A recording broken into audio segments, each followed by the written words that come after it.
Kemudian tentang masalah kisah salawat kepada baginda Nabi, ada sebuah kisah bahwasanya dikatakan oleh para ulama kita bahwasanya salawat Nabi itu adalah gurunya orang yang tidak pernah punya guru. Artinya dalam keadaan kita sibuk sekali, busy dengan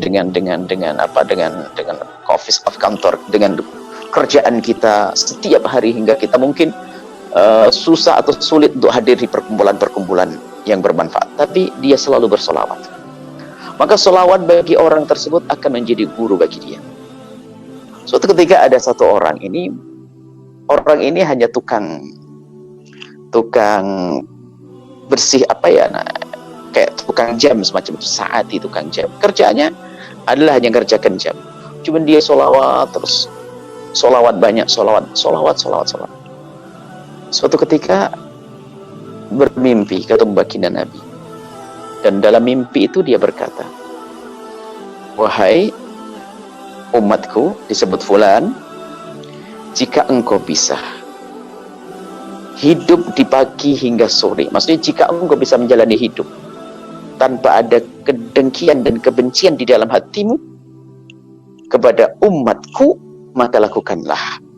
Itu adalah termasuk sunnahku, dan siapa yang menghidupkan sunnahku akan bersamaku nanti. Engkau akan bersama aku di surga. Terbangunlah dia. Setelah dia terbangun, terbayang baginda Nabi mengatakan seperti itu. Mulai saat itu dia berusaha untuk tidak punya kebencian dengan siapapun. Suatu ketika datang seorang alim membetulkan jam. Alim itu muhaddis ceritanya. Lalu bercerita, ya Syekh, saya boleh tanya? Tanya apa? Saya bermimpi ketemu baginda Nabi SAW, dan beliau berkata bahwasanya ya ulam ini istata'ta, dalam bahasa Arab ini istata'ta an tusbiha wa laysa fi qalbika ghillun ala ahadin minal muslimin. Wahai umatku, dia berkata kepada baginda Nabi, berkata kepadaku, jika engkau wahai umatku bisa menjalani hidup tanpa ada benci dengki kepada umatku, maka lakukanlah. Itu termasuk sunnahku, yang menghidupkan sunnahku akan bersamaku nanti di surga. Justru yang alim tadi bertanya, kamu punya amalan apa itu? Kamu belajar apa? Saya tidak bisa belajar, saya sibuk, saya cari nafkah. Saya tidak bisa belajar, saya tidak bisa datang ke sana kemari. Sang alim muhaddis berkata, ketahuilah, yang kau dengar itu adalah engkau diajar langsung oleh Rasulullah. Itu hadis Nabi SAW, bunyinya begini, ya hulam in istata'ta an tusbiha wa laysa fi qalbika ghillun ala ahadin minal muslimina faf'al fa innaha min sunnati wa man ahya sunnati fa kana ma'i fil jannati. Sampai berkata, itu hadis Nabi. Iya, itu hadis. Dan begitulah kisah orang berbanyak salawat. Biarpun kadang bentuk Nabi mengingatkan atau dijaga oleh Allah, terhindar dari hal-hal salah ucap atau salah menafsirkan. Seorang ustadz hendaknya memperbanyak salat agar lisannya jaga, agar tak terpleset dalam berucap. Begitu. Jadi bersolawat ini diantaranya. Seorang awam tiba-tiba diajari. Hari itu dia bersih hati memang. Setelah dia bertemu dengan baginda Nabi, dia tidak pernah, kalau ada mulai amarah, ada dendam, ada benci, ada dengki bersama, langsung dihapus. Tidak, langsung dilawan.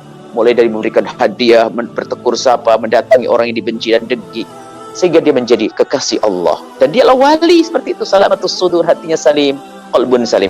Ini adalah termasuk hikmah dari salawat. Dikatakan adalah orang yang berbanyak salawat kepada Rasulullah dan diupayakan dengan salawat yang khusyuk, hadirkan Nabi di hatinya, maka dia akan mendapatkan guru. Nabi akan menjadi gurunya. Allah akan memberikan ilmu langsung, ilmu laduni. Artinya kadang orang alim pun tidak tahu, tapi ternyata dia tahu. Diberitahu oleh Allah Subhanahu wa ta'ala. Karena apa? Sambungnya dengan Rasulullah SAW. Ini adalah kisah salawat. Maka mari kita memperbanyak solawat agar lisan kita dijaga oleh Allah, perilaku kita dijaga oleh Allah. Ini. Jadi tidak harus bermimpi ketemu baginda Nabi, tidak, dijaga, memperbanyak solawat kepada Rasulullah SAW. Seperti itu. Nah, jadi semoga ini adalah bisa kita amalkan. Dan juga ada hal lain lagi.